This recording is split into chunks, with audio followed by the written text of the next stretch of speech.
आप सभी श्रोता मित्रों को हार्दिक नमस्कार। प्रस्तुत है पद्मा सचदेव जी द्वारा लिखित कहानी गठरी। पश्चिम की ओर आते जाते सूरज घूम घूम कर सांझ को देख रहा था। शाम अपनी राख से भरी गठरियां और तारों से भरी टोकरियां ऊपर तक भरने से पहले एक तरफ बैठकर तैयार हो रही थी। गांव के चौगान से निकलते निकलते सूरज की मध्यम सी पीली और लाल रोशनी सुनहरे किनारों से भरी रंगत को आकाश के मुंह पर मल देने की फिराक में थी। चिड़ियों के झुंड श्रृंगार किए दरख्तों की टहनियों पर बैठे बैठे एक दूसरे को सारे दिन की बीती घटनाएं सुना रहे थे।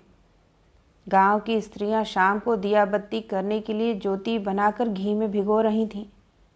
बाजार में लोग दोने भर भर कर इमली की चटनी में भीगे गरम गरम पकौड़े खा रहे थे। छोटी लड़कियां चौगान से रस्सी टापती हुई खिलखिला कर हंस रही थीं। अभी एक दूसरे का मुंह पहचान में आ रहा था। अभी भी सांझ होने में कुछ देर थी। रोज का यह सिलसिला एक टैक्सी की आवाज़ ने तोड़ा। चौगान में टैक्सी रुकते ही उसमें से 2-3 लोग जल्दबाजी में नीचे उतरे। ड्राइवर को कहकर उन्होंने डिक्की खुलवाई। उसमें से एक गठरी उतार कर रेत पर रख दी। उनमें से एक जल्दी जल्दी गांव की तरफ जाने लगा और दूसरा गठरी खोलकर इधर उधर देखने लगा।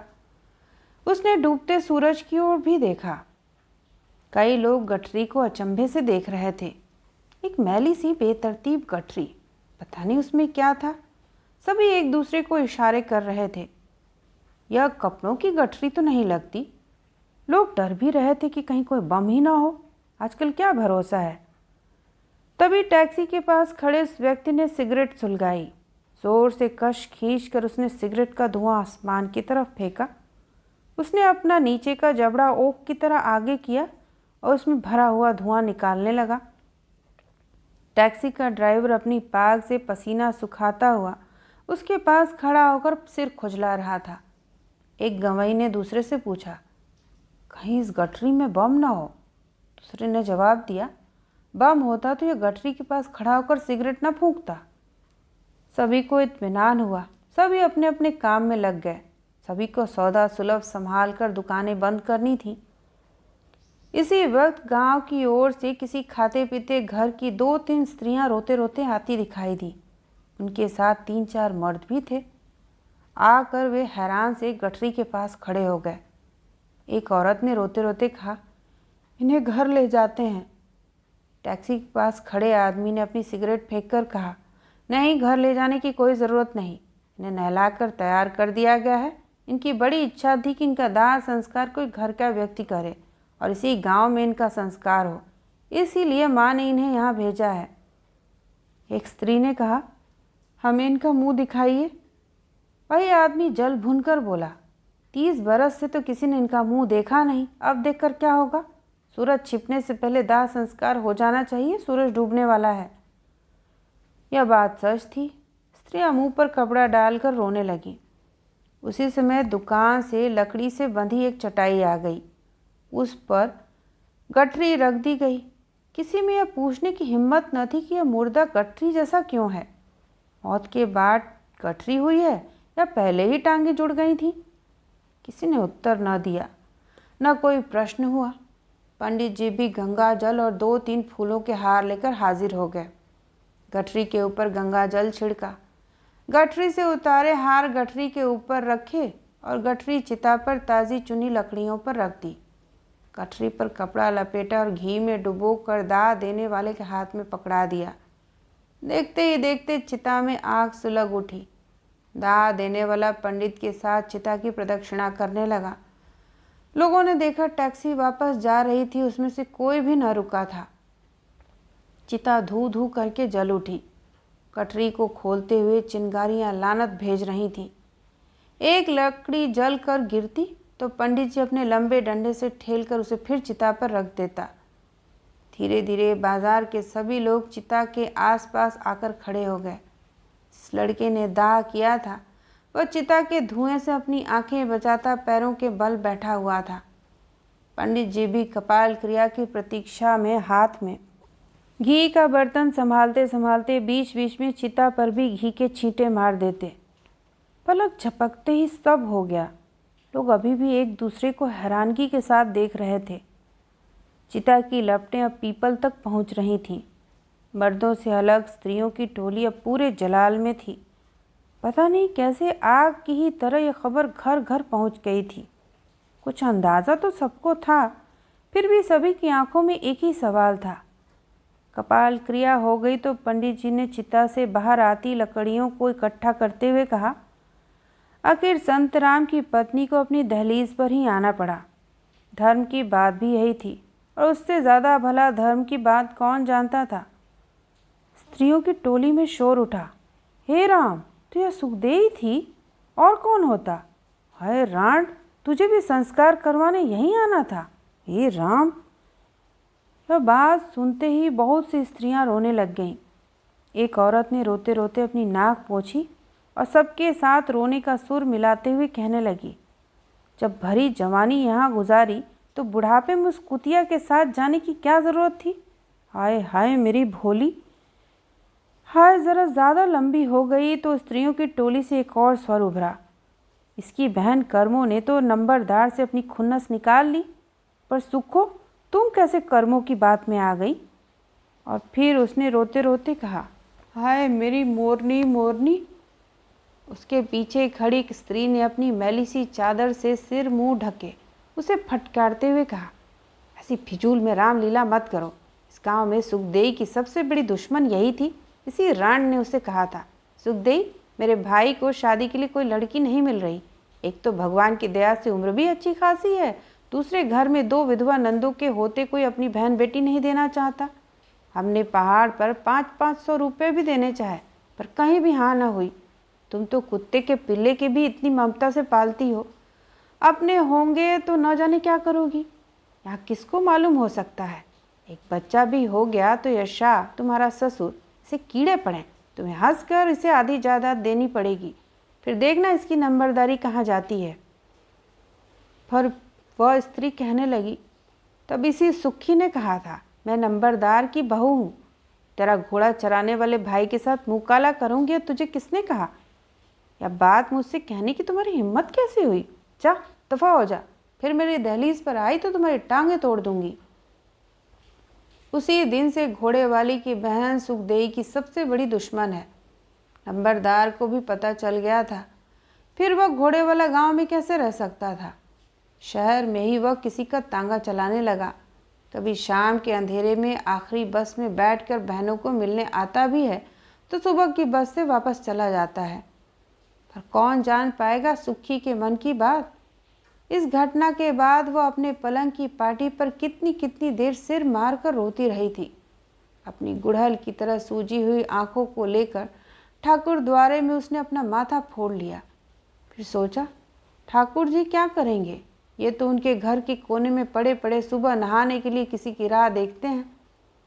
उसने रोते रोते भगवान की मूर्ति से पूछा, मुझे संसार में क्यों लाए, किस लिए, बोलो बतलाओ। फिर वह रोते रोते खुद ही चुप हो गई। पहाड़ पर यहाँ वहाँ घूमने वाली सुखी जब नंबरदार के बेटे संतराम के साथ ब्याही गई थी, तब गांव की लड़कियां जल भुनकर राख हो गई थीं। वे तो पूरे मन से सुहाग भी ना गा पाई थीं। जब फेरे हो रहे थे, यह सब सुहाग चल कब रहा था।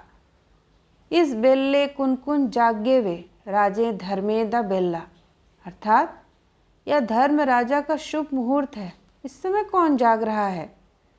फिर घर के सभी सदस्यों के नाम लिए जाते। उसी समय लड़के वालों के पुरोहित ने कपड़े की गुथली में से सतलड़ा हार निकालकर हवा में लहराया। सारे सुर थम गए। बेदी के हवन कुंड में जलती आग की रोशनी में हार बिजली की तरह चमका।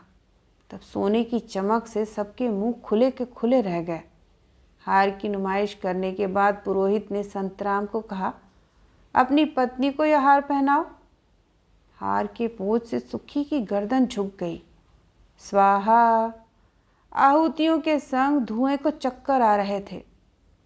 सुखी की सहेलियां मन ही मन कहने लगी, सुखी चुड़ैल कितने नसीब वाली है, हमारे गांव में इतना बड़ा हार आज तक किसी की भी ससुराल से नहीं आया। ऐसे हार तो राजाओं वजीरों के घरों में ही होते हैं, पता नहीं कौन सी पिटारी में रखा होगा।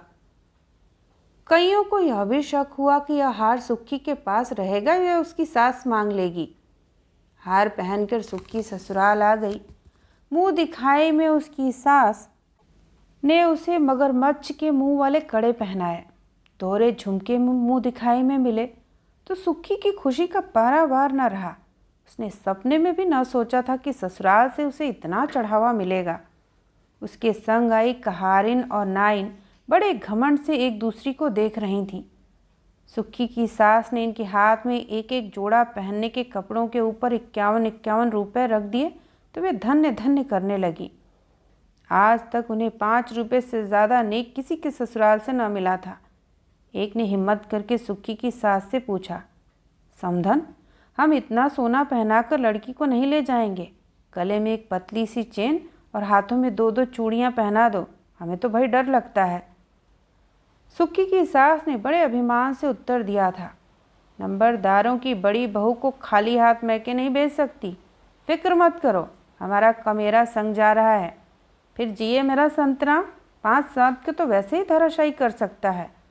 वैसे इन पहाड़ों में राह में कोई इक्का दुक्का ही मिलता है।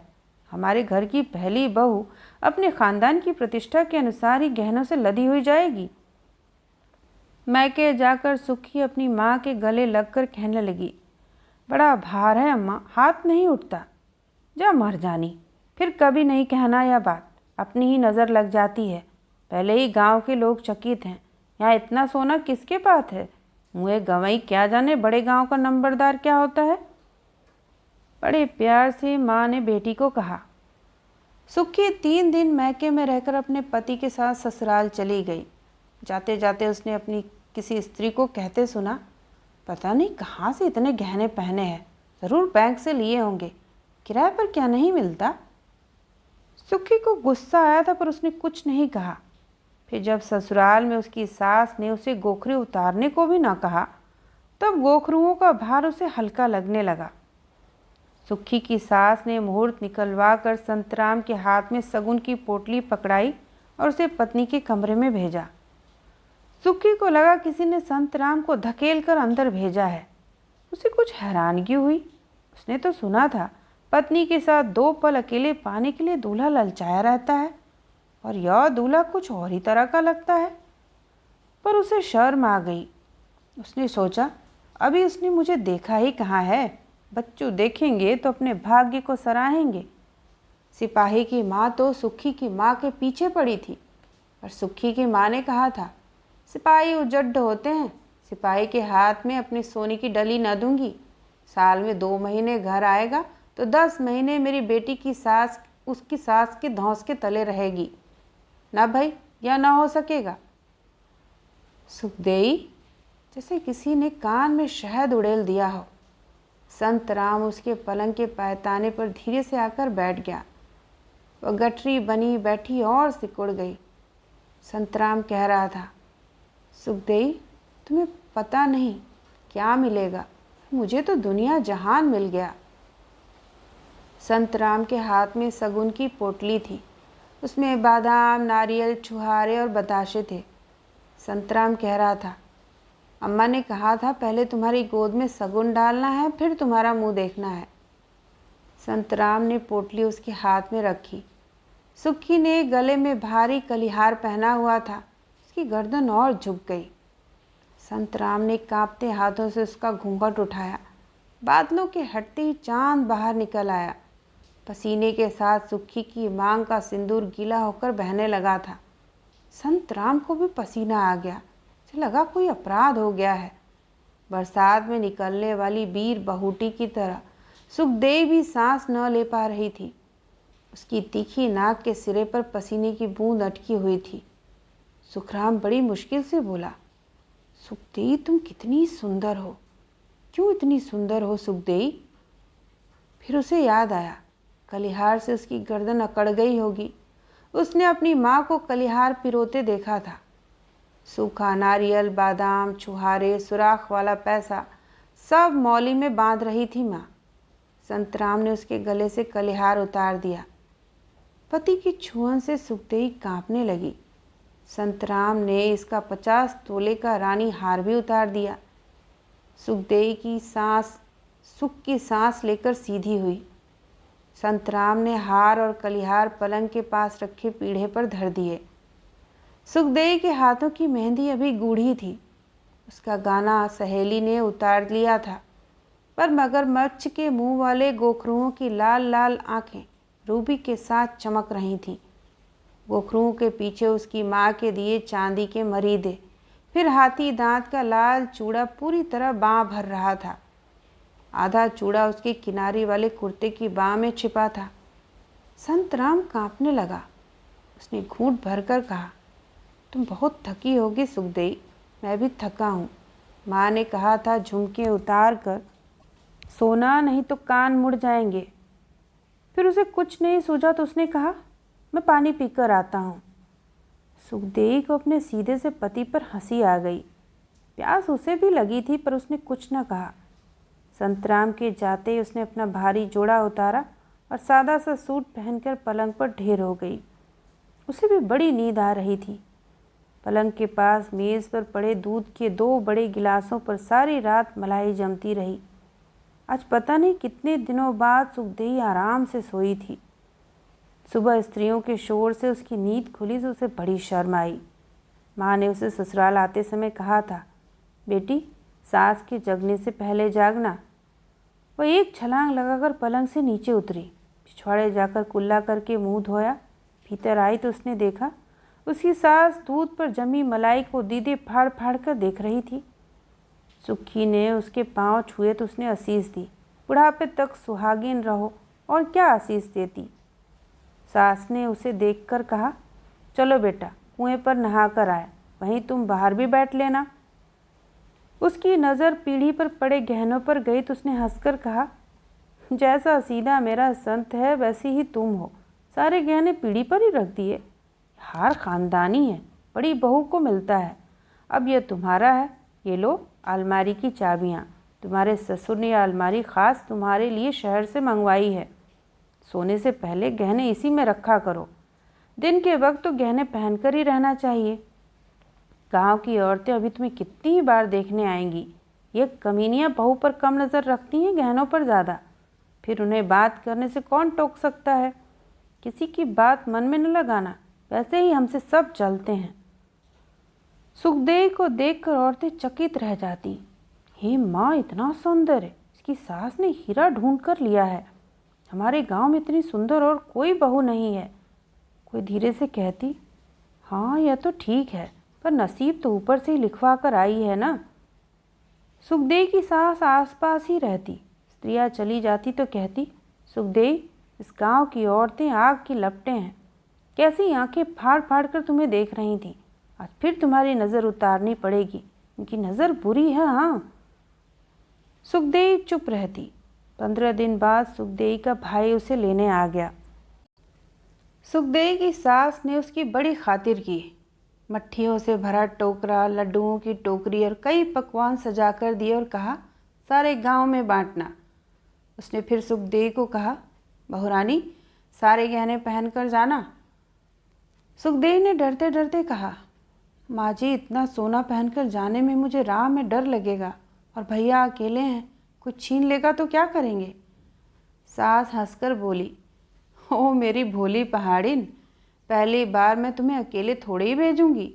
गौने के बाद ही तो तुम अपने मैके जा रही हो ना। मैं तुम्हें 8 दिन से ज़्यादा नहीं रहने दूंगी। मेरा घर भी तो सूना हो जाएगा ना। पता नहीं कब तुम्हारा देवर बड़ा होगा और छोटी बहू आएगी। ऐसा कहकर सास चली गई तो उसे अपने देवर का भोला सा चेहरा याद आया और उसके कमरे की दहलीज पर बैठा उसे देखता रहता। जब सुखी की नज़र उस पर पड़ती तो हंसकर भाग जाता। भागते भागते भाभी भाभी कहता तो सुखी खिल जाती। सुखी का अपना भाई भी इसी उम्र का था। उसकी इच्छा होती है छोटा सा देवर उसके पास आकर बैठे, पर देवर जी शर्म के मारे उसके पास न फटकते। सुखदेई को अब मैके का ध्यान आया तो सभी सहेलियों के चेहरे आंखों के आगे घूमने लगे। प्यारी सत्तो, बिमला, तारो और वह महालड़ाका बहती। उसे कपकपी छूट गई। आज 15 दिन उसकी शादी को हो गए। सुखराम रोज आकर उससे बातें करता है, फिर अपनी चारपाई पर जाकर सो जाता है। उसने कभी सुखदेई को छुआ भी नहीं। उसके कानों में तारों की आवाज़ आई। सुखी की बच्ची दाल दाल कच्ची, हमें सभी कुछ बताना। नंबरदार का बेटा तुम्हें कैसे प्यार करता है, कुछ छुपाओ तो तुम्हें गाय माता की कसम। सुखी ने सोचा, इतने दिन क्यों ये ख्याल मुझे ना आया। शुरू शुरू में तो बड़ी खुश थी। उसने सोचा मेरा पति कितना अच्छा है, पढ़े लिखे की बात ही दूसरी होती है, पहले एक दूसरे से परिचय होना चाहिए। उसे याद आया जब करतारो पहली बार ससुराल से आई थी तो उसने बताया पति की सूरत भी देखने को ना मिली थी। उसने रात को आकर चीते की तरह जकड़ लिया। कितने दिन उसने अपने पति से बात भी न की थी। उसके मन में डर बैठ गया था। उसकी बात सुनकर सभी लड़कियां डर गई थीं। क्या शादी ऐसी होती है? सुखी मुस्कराई। फिर उसने सोचा शादी के बाद सभी सुखी हो जाती हैं। संत राम उसके लिए रोज़ दोने में मिठाई लाता था, कभी मुई रबड़ी, कभी पेड़े, कभी कोई और मिठाई। फिर बातें करता रहता। बातें करते करते वह सो जाता तो सुखी सोचती कितना अच्छा है मेरा संत राम। सुखी खुश होकर सोचती पढ़ा लिखा है, कुछ फ़र्क तो होना ही चाहिए। सारा दिन औरतों के जमघट में बैठी वह भी थकी होती, एक अकड़ लेती और गठरी सी बनकर सो जाती। पर आज उसे अचानक लगा यह तो ठीक है, पर लड़कियां पूछेंगी तो उन्हें क्या बताऊंगी, क्या उत्तर दूंगी? कौन विश्वास करेगा कि पति ने उसे छुआ ही नहीं? कितनी शर्म की बात है। बातें कितनी सुंदर करता है, ऐसा भी नहीं है कि मैं उसे भाई ना हूँ। कितनी कितनी देर टकटकी लगाकर उसे देखता रहता है। पति ने अंगीकार नहीं किया, कितनी शर्म की बात है। अचानक वह पलंग पर उल्टी होकर रोने लगी। पर क्यों? क्या कमी है मुझ में? वह यह सवाल करती गई। उसकी सुबकियों में खाली यह सुनाई दे रहा था, लेकिन क्यों, लेकिन पर क्यों? क्या कमी है मुझ में? उसी समय संत राम हाथ में खाली ट्रंक लिए भीतर आया। सुखदेई को फूट फूट कर रोता देख वह बुत-सा बनकर खड़ा हो गया। उसका मुंह सफ़ेद हो गया। उसने ट्रंक का हैंडल जोर से थामा और मूर्ख की तरह सुखदेई को देखने लगा। अचानक सुखी ने उसे देखा और गुस्से से भूखी शेरनी की तरह उस पर टूट पड़ी। उसके आंसू बह रहे थे, कपड़े मुचड़े हुए थे, गाल लाल सुर्ख हो रहे थे। पहली बार उसने गुस्से के साथ अपने पति को पूछा, आखिर क्यों? क्यों तुमने मुझे छुआ नहीं? क्या कमी है मुझ में? क्या तुम्हें किसी ने कुछ कहा है? बोलो, जवाब दो। जब मेरी सहेलियां मुझसे पूछेंगी तो मैं क्या जवाब दूंगी? तुम बोलते क्यों नहीं? यह कहकर सुखदेई ने उसके हाथ से ट्रंक छुड़ाकर नीचे रखा और उसकी आंखों में आंखें डालकर पूछा, क्यों? संत राम का चेहरा कागज की तरह सफ़ेद हो गया था। पसीना बह रहा था और वह कांप रहा था। सुखदेई का हाथ छुड़ाकर वह धीरे धीरे बोला, सुखदेई मेरा विश्वास करो, इसमें मेरा कोई दोष नहीं है। मैंने अम्मा को बहुत कहा था मैं ब्याह नहीं करूँगा, तो उसने सोचा मैं शर्मा रहा हूँ, पहाड़ की सुंदर लड़की देखूंगा तो ठीक हो जाऊंगा। सुखदेई काठ का पत्थर हो गई। उसने गुस्सा होते हुए कहा, क्या मैं कोई हकीम वैद्य थी जो मुझे देखकर तुम ठीक हो जाते? अब मुझे बच्चे कैसे होंगे? पूरा गांव कहेगा मैं बांझ हूँ। संत राम ने अटकते अटकते कहा, नहीं सुखदेई, तुम्हें कोई बांझ न कहेगा। गांव में सभी जानते हैं, हकीम ने जब मेरी माँ को मेरी शादी के लिए मना किया था तो पूरे गांव को खबर हो गई थी। फिर तुम्हारी माँ ने मेरा जीवन क्यों बर्बाद किया? क्या मेरे बाप ने तुमसे पैसे लिए थे? बोलो, क्यों नहीं बोलते? यह कहकर सुखी बहू के किले में बलि किए जाने वाले मेमने की तरह रोती हुई बोली, मुझे बच्चों का कितना शौक है, मुझे बच्चे चाहिए, मैं उन्हें अपना दूध पिलाना चाहती हूँ। इतना बोझ लेकर कहाँ जाऊँगी? हे मेरी माँ, मेरे साथ धोखा हो गया। संत राम शर्मिंदा होकर बोला, सुखदेई, तुम्हारी इच्छा हो तो तुम वापस घर जा सकती हो, मुझे माफ़ करो। रोज़ इच्छा होती थी कि तुम्हें बता दूं, पर हिम्मत साथ न देती थी। तुम इतनी अपने लगने लगी थी कि डर के मारे मुंह से बोल ही न फूटता था। मैं सोचता तुम सच में ही चली गई तो क्या होगा।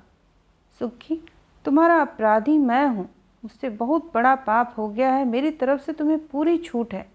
तुम मैके जा रही हो, अगर ना आना चाहो तो मेरी तरफ से तुम्हें पूरी छुट्टी है, लेकिन मैं तुम्हें कभी भी भूल ना पाऊँगा।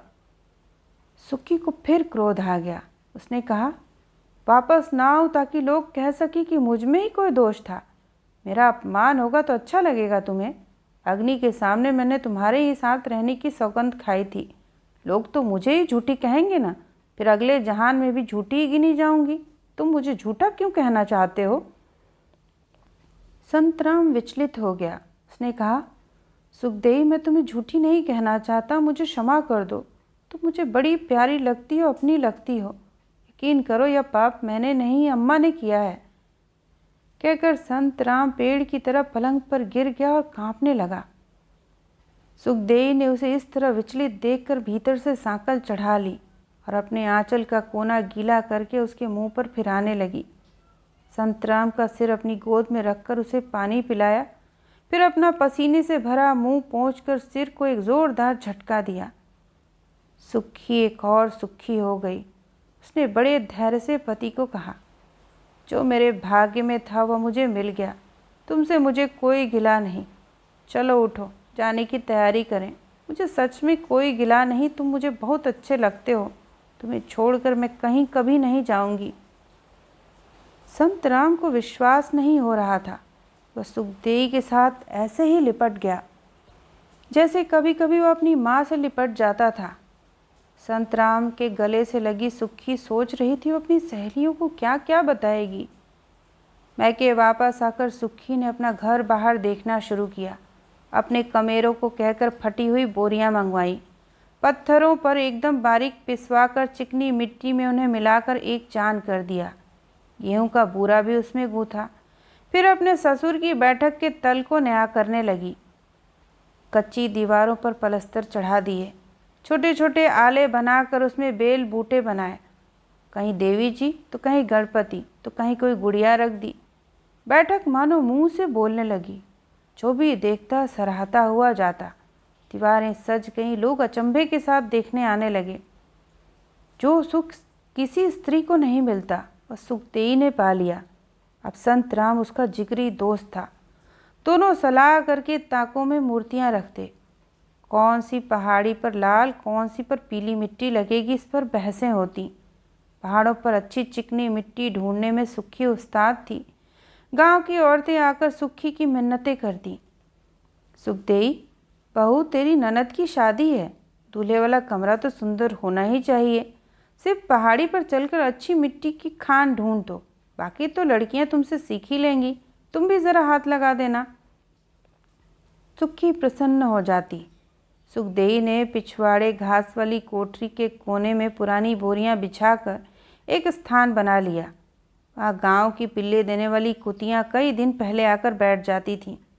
सुखी उनकी पूरी सेवा करती। पिल्ले आँख खोलते ही सुखी को देखते, फिर दिन भर घूम घूम कर रात में उनके द्वार की रखवाली करते। उनका दूध और खाना उस कोठरी में पड़े रहते। पिल्ले खाना भी खाते और सुखी को डांटते भी रहते। कभी लस्सी में, कभी दूध में भिगोई हुई खमीरी रोटियां कतूरे पेट भरकर खाते और सुबह होते ही पूरे गांव में चौकीदारी करते। पिछवाड़े की कोठरी में पुरानी दरियां, चिंदियां और गूदड़ पड़ा रहता। कभी वह घास लेने जाती तो पिल्लों की चूं चूं आ से पता चल जाता कि रात कुतिया ने बच्चे दिए हैं। कुतिया के पिल्ले रुई के गालों की तरह पड़े रहते। सुखी को कुतिया बेचारगी से देखती तो सुखी कोसे कोसे दूध में गुड़ घोलकर खमीर रोटियां भिगोकर ले आती। पल भर में बर्तन चाट चूट कर कुतिया आंखों ही आंखों में सुखी को कृतज्ञता से सराबोर कर देती। सुखी मगन हो जाती। जच्चा को इसी तरह दिन में 3-4 बार खाना देती। उसका हाथ लगते ही पिल्ले कुआं कुआं कर सारा घर उठा लेते सर पर। कोई उसकी उंगलियां चाटता, कोई पैर। सुखी उन्हें उठा माँ के थनों से उसका मुंह लगा देती। पहले वह बंद आंखों से कहीं भी मुंह मारता, फिर दूध मुंह में लगते ही किसी सिद्ध हस्त की तरह मुच मुच करके दूध पीने लगता और उसे विशेषज्ञ होने में समय न लगता। पिल्लों के मुंह से, मूछों से सुखी कपड़ा लेकर दूध पोंछती रहती। इस सुख के क्या कहने। डकार लेकर तृप्त पिल्ले एक आंख जरा सी खोलकर उसे देखते तो हाथ पर धरे पिल्ले को आंख मारते देखकर कहती, मुए, आंख मारने के लिए तुझे कोई और नहीं मिलता। थोड़ा सा चलने का अभ्यास होते ही वे सुखी के आगे पीछे घूमते। कभी उसके पांव तले आते आते बजते। वह तली पर चूरी रखती तो पिल्ले उसकी तली चाट चाट कर लाल कर देते। अपनी लाल सुर्ख तली देखते हुए सुखी प्यार से कहती, ओ मुओ, तुम्हारा पेट है या खाली ड्रम, कभी भरता ही नहीं। पिल्ले अपनी पूंछ को डंडे की तरह सीधा करके थानेदार की तरह उसे देखते, थोड़ा भौंकते और उसके पांव से लिपट जाते। सुक्की के पीछे पीछे उसकी फौज चलती रहती। कई बार जान छुड़ानी कठिन होती तो संतराम पिल्लों को डांटता। उसे देखकर पिल्ले जोर जोर से भौंकते, भाई तुम कौन हो खामखा। सुक्की हंसते हंसते दोहरी हो जाती। दोनों अपने आप में मगन थे। सुखदेई ने तोते, खरगोश और चकोर भी पाले थे। उसे सारा दिन खाली समय न मिलता। कभी कभी तोता चिल्लाता, ए सुखदेई, ए सुखदेई। सुखदेई कहती, आज हरी मिर्च नहीं मिली ना, इसीलिए चिल्ला रहे हो।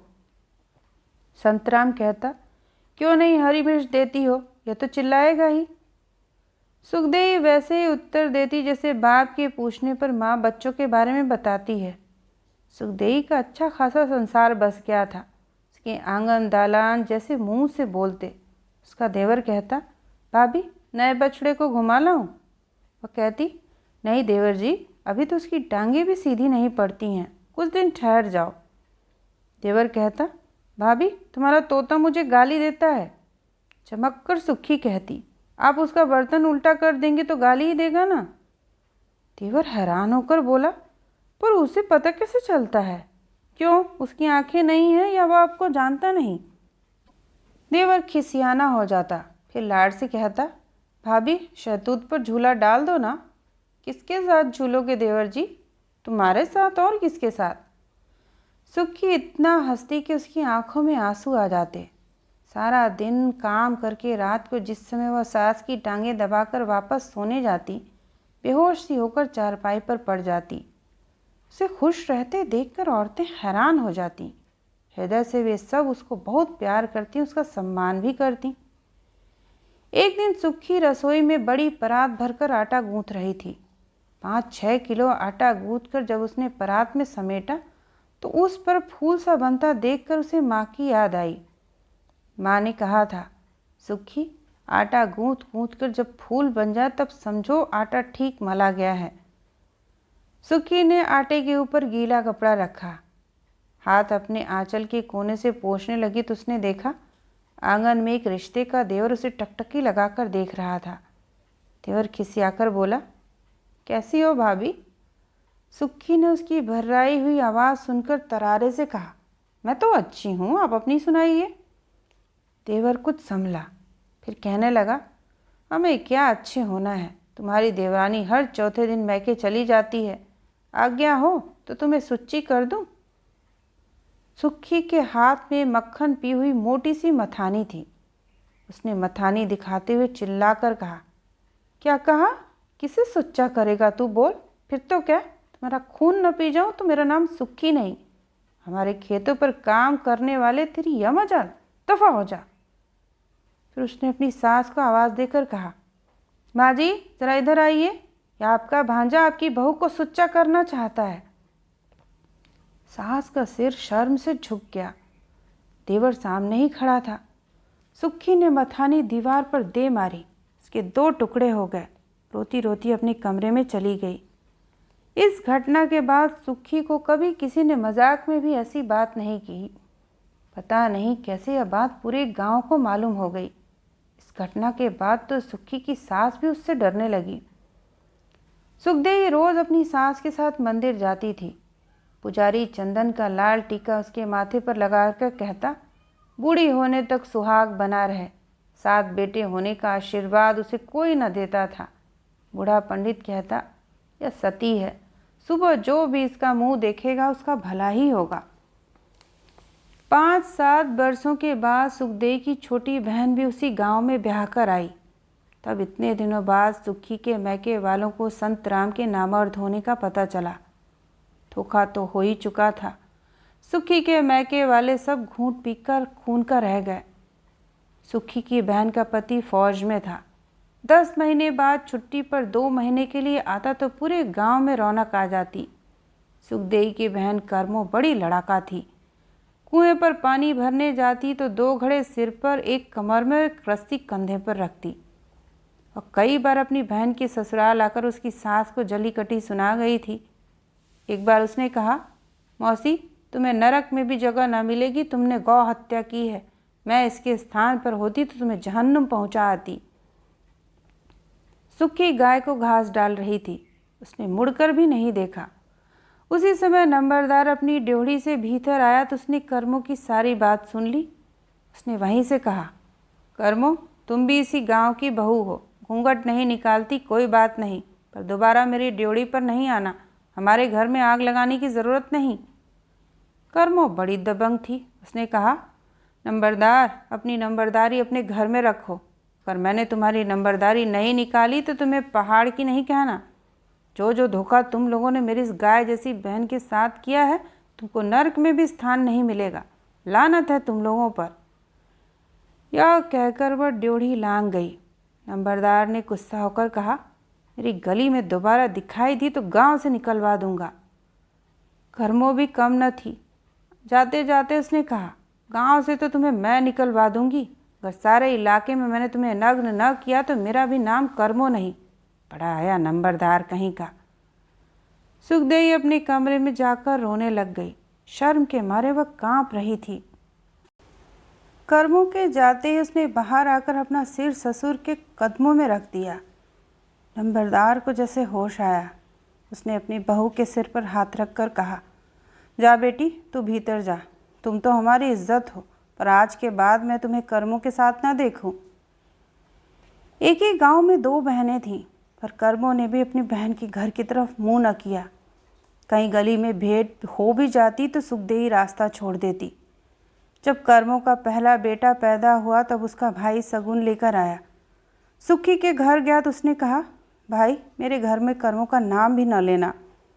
फिर जब कर्मों का आदमी छुट्टी पर घर आया तब अपने बेटे को कंधे पर बिठाकर बाजार घुमाने लाया था। संत राम ने एक दिन सुखी को कहा, सुखी, आजकल कर्मों का पति छुट्टी पे आया हुआ है, अब तो हवलदार हो गया है, रोज़ अपने बेटे को बाजार लेकर आता है। तुम्हें अगर देखना है तो मैं तुम्हें बाजार ले चलूँगा, दूर से ही सही, देख लेना। नहीं, सुखी ने खूब दृढ़ होकर कहा, उसने मेरे दशरथ जैसे ससुर का कितना अपमान किया। मैं तो उसकी शक्ल भी नहीं देखना चाहती। तुम चिंता मत करो, मुझे बेटा देखने का कोई चाव नहीं है। और कई बरस बीत गए। सुखी ने अपनी सौगंध नहीं तोड़ी। उसके देवर का ब्याह हो गया, बच्चे हुए तो ताई के पीछे पीछे घूमने लगे। बस सुखी ने ममता को संभाल कर रखा। संत राम बच्चों को कंधे पर बिठाकर बाजार घुमाता रहता। नंबरदार नहीं रहा था, अब संत राम ही घर का बड़ा था। सुखी भी अब मालकिन कहलाती थी। एक दिन बड़े अचरज की बात हुई। संत राम को 5-6 उल्टियाँ हुई और वह चल बसा। जाने से पहले उसने सुखी को दोनों हाथ जोड़कर प्रणाम किया। सुखी तो जैसे पत्थर हो गई। यह उसने कभी न सोचा था। चाहे टूटा हुआ था, पर महल तो था। रोती कलपती सुखी की गोदी में सास ने छोटे बेटे की 4-5 माह की बच्ची को डाल दिया और कहा, सुखी, यह तुम्हारी हुई। तब सुखी को होश आया। संत राम को हैजा हुआ था। यह खबर फैलते ही सारे गांव में कंपाउंडर ने इंजेक्शन लगवा दिए। संत राम ही हैजे की बलि चढ़कर समाचार गांव में दे गया था। इसके बाद कोई बीमार न हुआ। लड़की को गोद में लेते ही सुखी ने सारी ममता उसी पर उड़ेल दी। लड़की को भूख लगती तो सुखी भिखारिन की तरह देवरानी को कहती, सोमा, पूर्णी को भूख लगी है। देवरानी उसे दूध पिला देती। धीरे धीरे पूर्णी चम्मच के साथ गाय का दूध पीने लगी। देवरानी कुड़ती ज़रूर, लेकिन कहती कुछ न थी। सास की बात घर में कोई भी टाल न सकता था।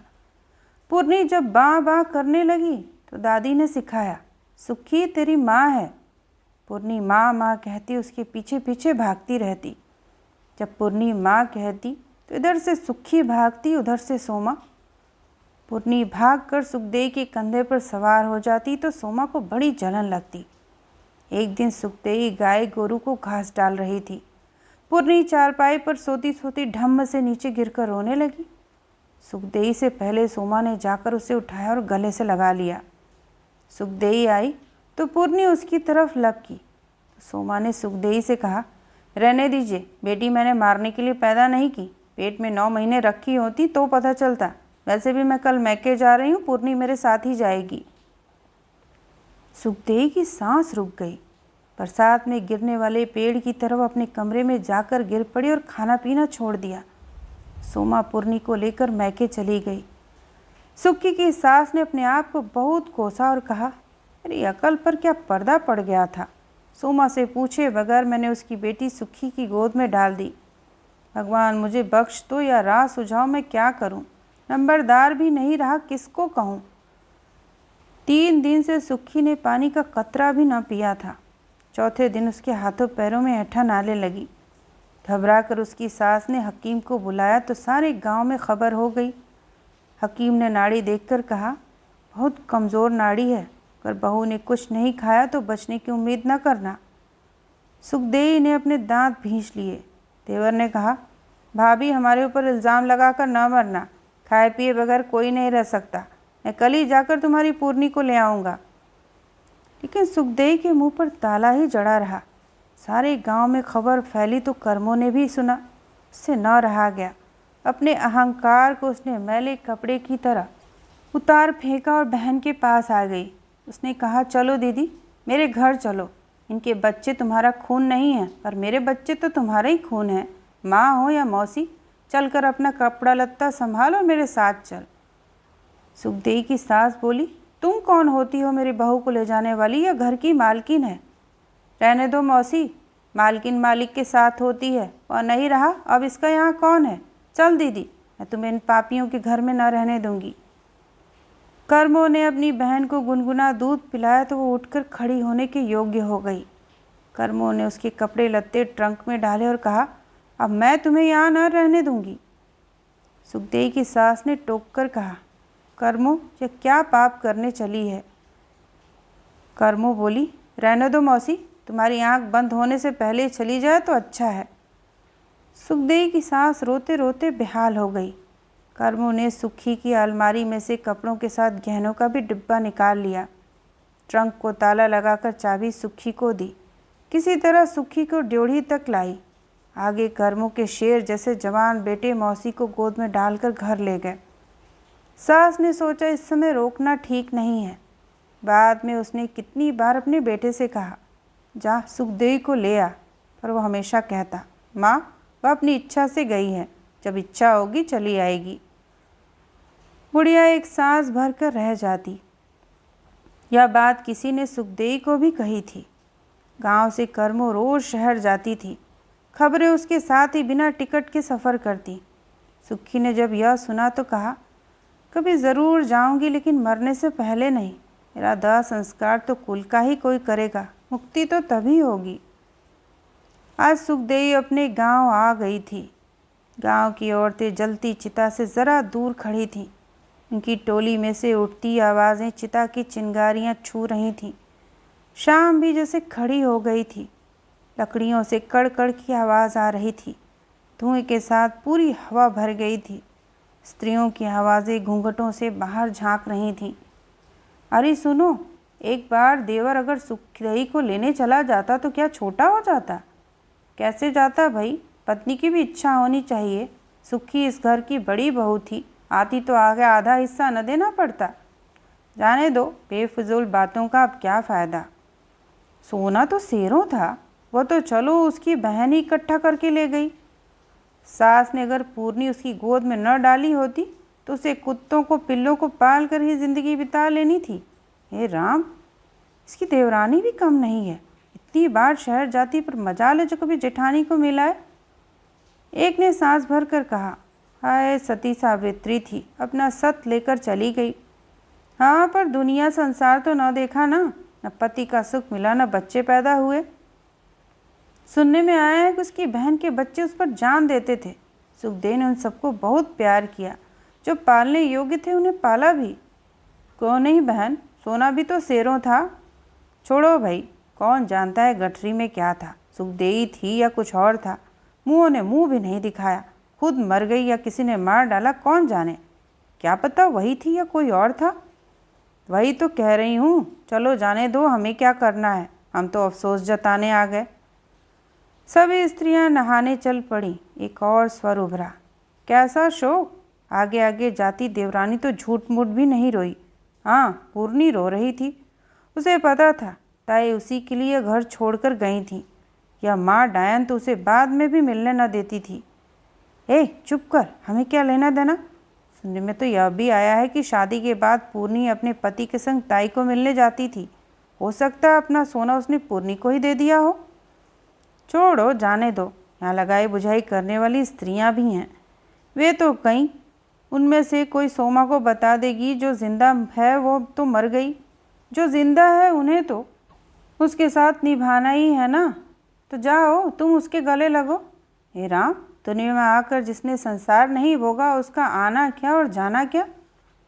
पीछे से एक बोली, देखो कौन बातें कर रहा है। इसका पति सारा दिन पीकर उस पार की रंडी के यहाँ औंधा पड़ा रहता है। आवाज़ें दूर तक जा रही थीं, सिर्फ चिता उसी स्थान पर जल रही थी। उस दिन भी सोमवार था। सद्दरों की गाय घर वापस न लौटी थी। क्या पता कोई मुआ रास्ते में गाय रोककर उसका दूध ही न दूह ले। गाय बड़ी ही सुशील थी। सद्दरों डर के मारे जंगल की तरफ भागी थी। उन दिनों वह भी तो एक बछिया जैसी ही थी। वहीं पहाड़ पर सुखदेई का डोला उतार कर कहार चिलम का रस ले रहे थे।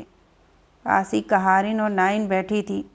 पास ही में मिठाई और मट्ठियों से भरे टोकरे पड़े थे, साथ ही रोटी और चावलों के मीठे आटे। गुल्लरे का बर्तन भी पड़ा था। एक ट्रंक भी रखा था।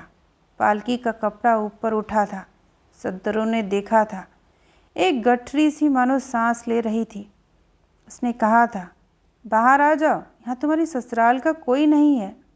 नाइन कहारिन ने पूछा था, आप कौन हैं? सद्दरों ने कहा था, मैं भी इसी गांव की बहू हूँ, मैं भी पहाड़ की हूँ। यह डोला नंबरदार के घर जाएगा ना। फिर सद्दरों ने ही सुखदेई का गाना खोला था और वे बहनें हो गई थीं। बाद में शादी ब्याह में ढोलकी पर वे कितने ही गीत गाती थीं। सद्दरों ने अपनी मिमियाती आंखों से देखा, स्त्रियां दूर जा रही थीं। या बावड़ी पर जाकर नहाएंगी। इनमें से कईयों ने तो सुखदेई को देखा भी ना था। सद्दरों ने अपने आप से कहा, सद्दरों, आज तुम में इतनी हिम्मत भी न रही कि अपनी सुखी के लिए स्नान ही कराओ। पैर में ताकत नहीं, आंखों में रतौंधी। उसकी तरफ किसी ने भी पलटकर नहीं देखा। शिव के मंदिर की सीढ़ियों पर बैठे बैठे सबसे पहले उसी ने टैक्सी आती हुई देखी थी। उसका पोता उसे बाजार आते जाते यहाँ बिठा जा गया था। नहीं तो यह भी मालूम न होता कि उसकी सुखी यहाँ चिता पर चढ़ने आई है। जब वह हाफती हाफती यहाँ आकर बैठी तब उसने सोचा था, ज़रा सांस ले लूँ, फिर शिव के मंदिर में जोत जगाऊंगी। जोत तो क्या जगाती, सबसे पहले टैक्सी आती उसी ने देखी और टैक्सी के आते ही अफरा तफरी पड़ गई। तब से सद्दरों यहीं बैठी है, किसी ने उसे देखा भी नहीं। एक बार उसने शहर जाकर सुखदेई को कहा था, अपनी धरती कोई नहीं छोड़ता, पागल मत बनो, कभी कभी आना चाहिए। ना हुआ तो मेरे पास ही रह लेना, मेरे ऊपर भी तुम्हारा हक बनता है, मैंने तुम्हारा गाना खोला था। सुखदेई ने रोते रोते कहा था, कैसा हक बहन, जब तक सिर का साईं था एक धर्म था जो निभाना था। वहाँ तो सबको ज़मीन जायदाद का डर है, मैं हकदार जो हुई।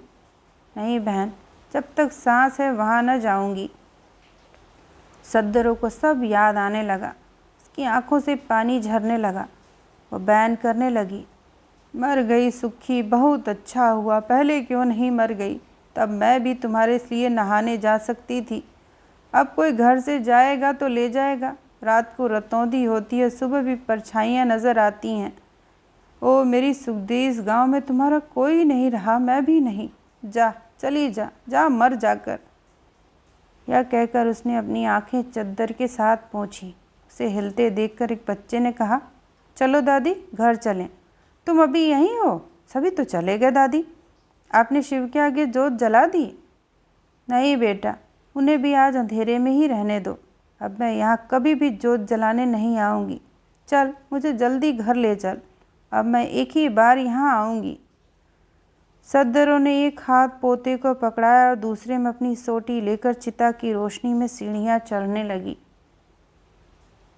तो यह थी पद्मा सचदेव जी द्वारा लिखित कहानी गठरी। सुनने के लिए आप सभी का धन्यवाद।